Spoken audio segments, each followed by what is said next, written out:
गाजियाबाद में नगर निगम चुनाव शुरू हो चुके हैं और इस वक्त सियासी पारा बहुत भारी है। क्या छोटी पार्टी हो क्या बड़ी पार्टी? बड़ी पार्टी यानी कि आम आदमी party, Congress party, Bharatiya Janata party, Samajwadi party, Bahujan Samaj party, ये तो मैदान में है ही, लेकिन इसके अलावा छोटी छोटी पार्टियां भी अपनी किस्मत आजमा रही हैं और अपने आप को खड़ा करने की कोशिश कर रही हैं, जिसके अंदर भीम आदमी भी दिखाई देती है हमें और जनहित जैसी पार्टियां भी दिखाई देती हैं। छोटी छोटी पार्टियां जिन्होंने अपने दावेदार उतारे हैं, जिसमें सुभाष समाजवादी पार्टी भी है। बातचीत करते हैं वरिष्ठ पत्रकार मधु शर्मा से, वो कैसे देख रही है चुनाव को। मधु शर्मा जी, कैसे देख रही हैं आप चुनाव को?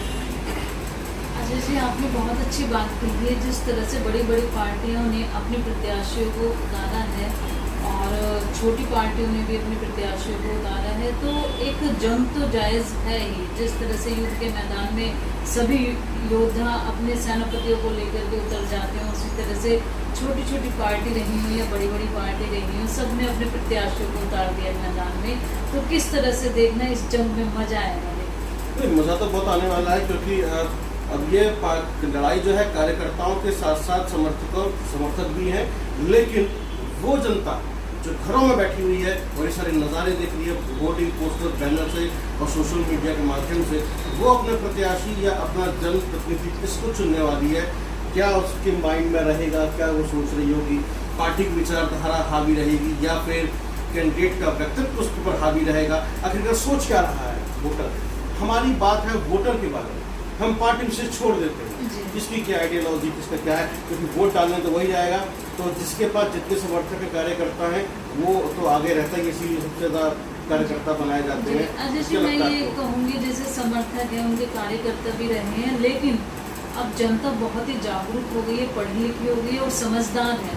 तो मेरा तो मानना यही है कि चाहे समर्थक जिसके साथ भी ज़्यादा हो, और लेकिन अपना जो भी उनका नगर निगम का पार्षद चुने या मेयर चुने, वोट उसको ही दे जो उनके काम आ सके, जो जमीनी स्तर पे उनके साथ खड़ा हो सके। मतलब सलाह दे रही है, लेकिन आपको लगता क्या है, क्या हावी रहने वाला? पार्टी की विचारधारा हावी रहेगी या फिर जनप्रतिनिधि या उम्मीदवार चुनने जा रहे हैं उसका व्यक्तित्व हावी रहेगा? लोगों बैकअप तो माइंड क्या रहेगा कि मैं XYZ या शालिनी को या राम कुमार को या फिर मैं हरपाल को या फिर मैं बन्नो देवी के क्या है राम कृपाल की पत्नी बन्नो देवी को वोट देने जा रहा हूँ। किसको? राम कृपाल की पत्नी बन्नो देवी को वोट देने जा रहा हूँ, तो किसको जो है वोट देने जा रहा है? तो पार्टी को देख रहा है या फिर? देखिए, अभी तो ये कहना उचित ही होगा कि बीजेपी की लहर है ना, और बीजेपी के में जो भी अपने प्रत्याशी उन्होंने उतारे, तो जाहिर सी बात है आगे सामने टक्कर देने के लिए भी छोटी छोटी पार्टियां भी हैं। बहुत बड़ी बात क्या थी इन्होंने, बीजेपी की लहर है, लेकिन मुझे कहीं लहर दिखाई दे रही है। अभी कह रही है तो होगी लहर, लेकिन अब इस लहर के अंदर तो फिर कोई भी जीत सकता है, चाहे वो किसी को भी उतार दे, चाहे वो कोई भी क्यों ना हो। इसीलिए शायद पूनम कौशिक कह रही है, भारतीय जनता पार्टी कह रही है हमारा प्रत्याशी कमल का फूल, हम चाहे जिसको खड़ा करेंगे उसको जिता कर ले आएंगे, वो जीत कर आएगा। तो ऐसे फिर तो किसी पार्टी को ट्राई नहीं करना चाहिए।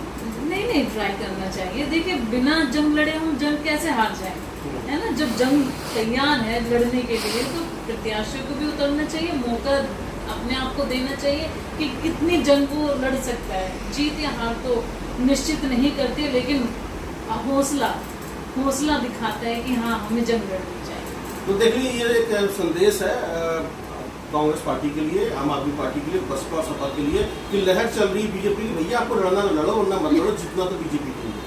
ऐसा ये वरिष्ठ पत्रकार मधु शर्मा कह रही है। लेकिन फिर भी मैच को रोमांचक बनाने के लिए और जंग को बहुत ही इंटरेस्टिंग बनाने के लिए थोड़ा भैया मैदान में आ जाओ, लड़ लो, थोड़ा पता चल जाएगा कि आपका कितना जनाधार बचा है या फिर आप कैसे धीरे धीरे खत्म हो रहे हैं भारतीय राजनीति से। बहुत धन्यवाद, देखते रहिए मेरा वोट किसको।